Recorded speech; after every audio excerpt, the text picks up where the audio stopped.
Durant l'année 2025, j'ai dû voir pas mal de films au cinéma. Mais soyons honnêtes, il n'y en a vraiment que 10 qui m'ont marqué cette année. Dans cette vidéo, je vous prépare mon classement, mon top 10 personnel des films qui m'ont vraiment marqué cette année. Il y a de tout, des gros blockbusters, des films indépendants que j'ai pris le temps de regarder cette année et des nouveautés qui franchement m'ont vraiment surpris. Petit disclaimer, car ça sera des films de la période janvier à juin 2025. Donc ne vous attendez pas à avoir des Superman, des 4 Fantastiques, des Together, etc. car ils ne seront pas dans cette vidéo. Je vous préviens tout de suite, ce top est 100% subjectif. C'est ma liste, mes coups de cœur. Je peux comprendre que ça ne vous plaise pas, mais c'est ça que je recherche. Parce que le but, c'est qu'on en parle, c'est qu'on en discute. Alors, restez bien jusqu'à la fin pour découvrir le film qui pour moi est le numéro 1 de ce début d'année. Et surtout, n'oubliez pas de vous abonner parce que ça aide grandement au développement de la chaîne. Et dites-moi dans les commentaires, pour vous, quel film vous a transporté en 2025. Maintenant que tout est dit, commençons.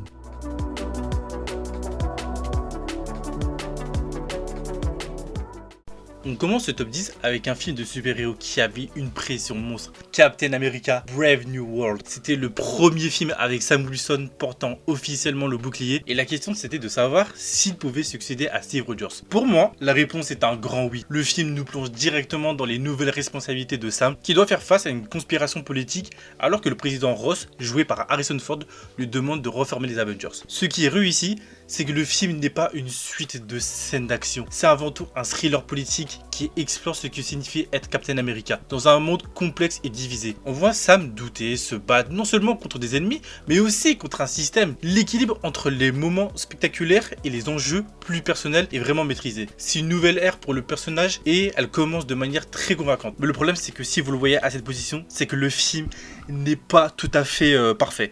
Il y a beaucoup de défauts, le film possède beaucoup de problèmes, mais pour moi, ce film, je l'ai aimé. Pour moi, c'est peut-être pas un de mes plus gros coups de cœur des films Marvel, mais le film est potable, ça va. Je pense que du coup, on peut passer à la 9e position.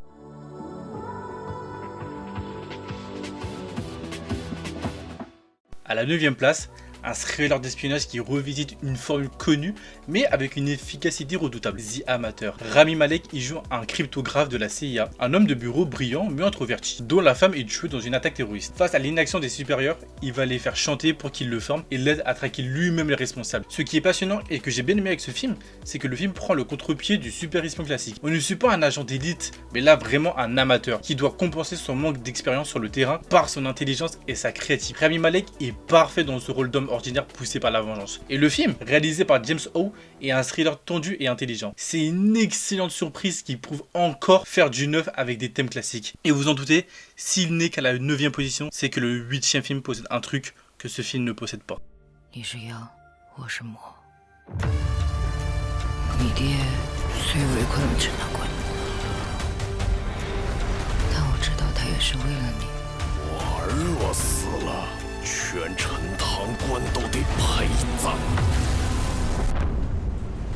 Un film d'animation qui a été un véritable phénomène mondial. Je parle bien évidemment de Neza 2. C'est la suite du blockbuster chinois de 2019 qui pour beaucoup était passé sous les radars en France. L'attente était donc immense pour voir si cette suite réalisée par Yu Yang allait confirmer la claque du premier. Et la réponse est un immense oui.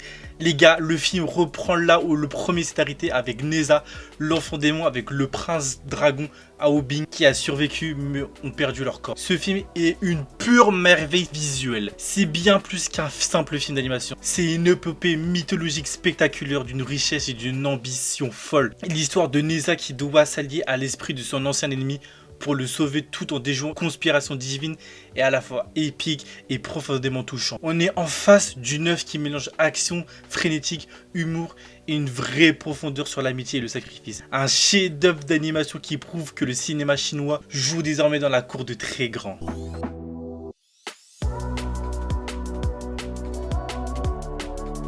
En 7e position, un film d'action complètement fou et jouissif, Novocaine.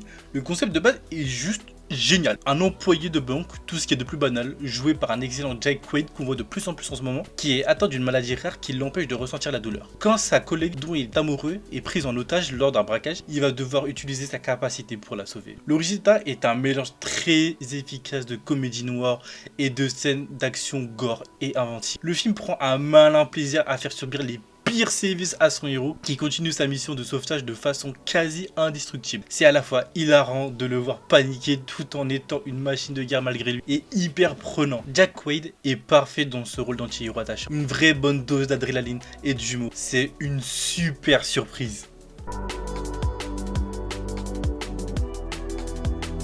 On arrive en 6ème position avec le grand retour d'un maître du cinéma, Bong Joon-ho avec Mikey 17. Après le chef-d'œuvre Parasite, l'attente était immense. On change complètement de registre pour un film de science-fiction philosophique et déjanté. Robert Pattinson joue Mickey, un employé jetable sur une colonie spatiale. Cloné à chaque fois qu'il meurt lors d'une mission dangereuse, le problème c'est que Mickey 17 survit à une mission juste au moment où son remplaçant Mickey 18 est créé. Ce film est un putain de bijou d'intelligence. C'est à la fois une critique acerbe du capitalisme, une comédie noire et une réflexion profonde sur ce qui fait notre identité. Bong Joon-ho mélange les genres avec un talent. Et Robert Pattinson est exceptionnel dans ce double rôle. Le film pose des questions vertigineuses. Sommes-nous juste des souvenirs? Une copie a-t-elle la même valeur que l'original? C'est un grand film de science-fiction à la fois spectaculaire, drôle et qui fait réfléchir. Avant de continuer, n'oubliez pas de liker, commenter et partager et de me dire ce que vous en pensez dans les commentaires de ce classement. Et là, on rentre dans le top 5. Là, on passe dans les 5 meilleurs films que j'ai vus de janvier à juin 2025. Préparez-vous parce qu'il y aura certaines surprises et le numéro 1, c'est juste une pépite. Donc maintenant que tout est dit, continuons.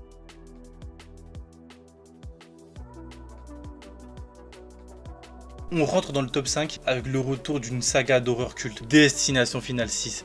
Honnêtement, on aurait pu croire que la franchise s'essouffle, mais ce 6ème volet a réussi à redonner un véritable coup de fouet au concept. La mort est de retour et elle a de nouvelles idées bien tendues pour attraper ceux qui ont osé lui échapper. Ce que j'ai adoré avec ce film, c'est qu'il ne se contente pas de refaire la même chose. Il pousse le concept encore plus loin avec des scènes de mort qui sont véritablement des chefs-d'œuvre de tension et d'ingéniosité macabre. La réalisation est hyper créative pour nous faire anticiper le pire à chaque instant en jouant avec des détails du décor. C'est angoissant, c'est brutal et à chaque fois ça marche toujours aussi bien. J'ai sursauté, j'ai stressé. Bref, en tout cas, tout ce que j'attendais d'un Destination Finale. Et même plus, une réussite totale pour les fans de la saga.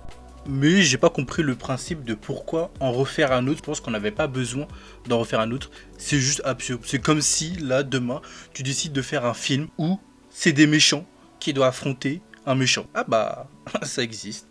We can't stop him alone. No one can.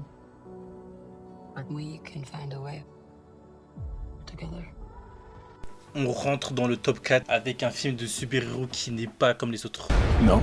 We are the Thunderbolts! L'idée de réunir une équipe d'anti-héros et de personnages moralement ambigus du MCU était risquée, mais le résultat est une véritable réussite. On retrouve Yelena Belova, Bucky Barnes, US Agents et d'autres rejetés, forcés de collaborer pour une mission gouvernementale obscure. Ce qui rend le film passionnant, c'est la dynamique explosive entre ces personnages. Ce ne sont pas des amis, mais ils se méfient tous de l'un des autres, et le film joue brillamment sur leurs conflits et leur passé douloureux. C'est drôle, c'est bourré d'action, mais aussi plus sombre et cynique que les films Marvel d'habitude.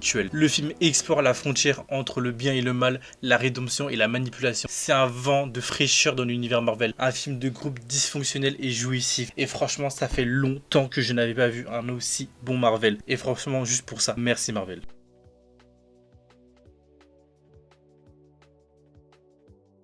Là, on monte sur le podium, les gars, avec le top 3, avec un retour que personne n'osait plus espérer. 28 ans plus tard, Danny Boyle et Alex Garland de retour aux commandes, presque 20 ans après le dernier film qui a redéfini le film de zombies. Et quelle claque! Le film nous plonge à nouveau dans ce monde post-apocalyptique ravagé par le virus de la rage. Ce n'est pas juste une suite, c'est une œuvre brutale, sauvage, mais aussi étonnamment émouvante. Le film explore comment l'humanité a survécu, ou plutôt comment elle a réappris à vivre avec la menace constante. La mise en scène de Danny Boyle est toujours aussi nerveuse et immersive. On ressent le danger à chaque instant, mais au-delà de l'horreur, il y a une vraie réflexion sur la transmission, la violence et l'espoir. Un retour aux sources terrifiant et puissant, qui prouve que cette saga en a encore sous le capot.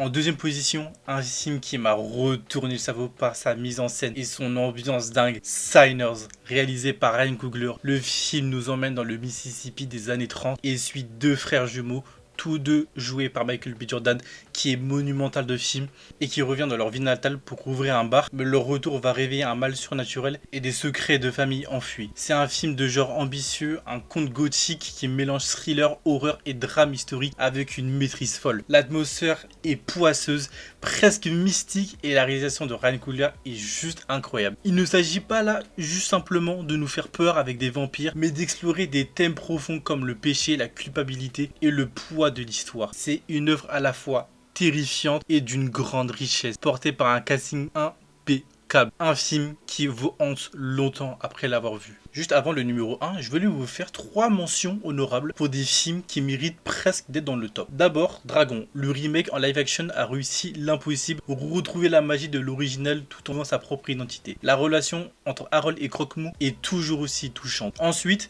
Présence, un film d'horreur de Steven Soderbergh, un film de maison hantée hyper original, filmé entièrement du point de vue du fantôme. C'est un drame familial paranormal qui retourne le concept du genre. Et enfin, The Brutalist, une fresque monumentale et sombre de Brady Corbet avec un Adrien Brody impérial. C'est l'histoire d'un architecte rescapé de la Shoah qui cherche à vivre le rêve américain et se heurte à la violence du capitalisme. C'est puissant, c'est visuellement incroyable et ça vous laisse KO. 3 super films que je vous recommande, foncez les voir.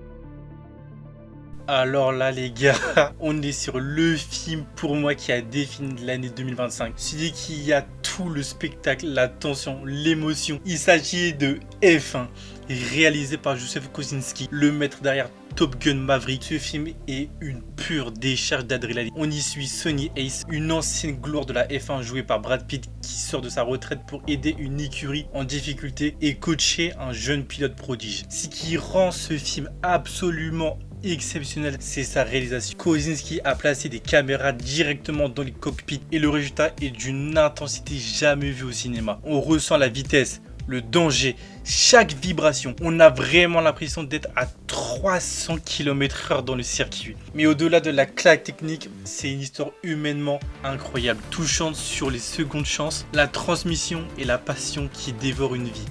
La relation entre le pilote vieillissant et le jeune loup est le cœur du film. C'est un spectacle total, immersif, puissant. Pour moi, F1 est bien plus qu'un film de sport. C'est une expérience de cinéma ultime. Le film est le plus marquant de cette année. Et voilà les gars, voici mon top 10 de cette moitié d'année 2025 avec F1 tout en haut dans le podium. N'hésitez pas à me dire ce que vous avez pensé de ce top, ce que vous aurez mis à ma place, ce que vous aurez changé, ce que vous aurez enlevé. Et d'ailleurs, n'hésitez pas à me dire si vous voulez une partie 2 avec les pires films de cette année. Parce que je vous jure les gars, en films qui ont été nuls, il y en a eu beaucoup. Donc les gars, les filles, c'est déjà la fin de cette vidéo. N'oubliez pas de liker, commenter et partager. Et on se dit à la prochaine pour une prochaine vidéo. Salut tout le monde.